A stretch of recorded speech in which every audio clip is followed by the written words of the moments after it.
Metāls ir izturīgs, daudzpusīgs un daudz vieglāk apstrādājams nekā tu domā. Šodien es tev parādīšu, kuri metāli vislabāk piemēroti tavam do-it-yourself projektam. Tērauds, piemēram, ir izturīgs, stiprs un lieliski piemērots metināšanai. Ar 20 voltu akumulātora leņķa slīpmašīnu tu precīzi griezīs metālu un būsi, pateicoties akumulātoram, elastīgs. Varš ir mīksts, viegli formējams un dekoratīvs. Nerūsējošais tērauds nerūsē, tāpēc tas ir ļoti piemērots izmantošanai ārpus telpām.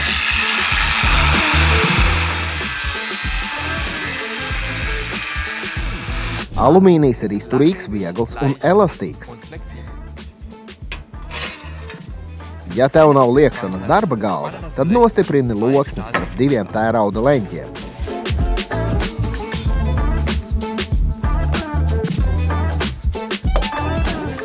Pieliec to uzmanīgi un klauvē ar āmuru un starplikas koka gabalu, līdz sasniedz nepieciešamo rādījusu.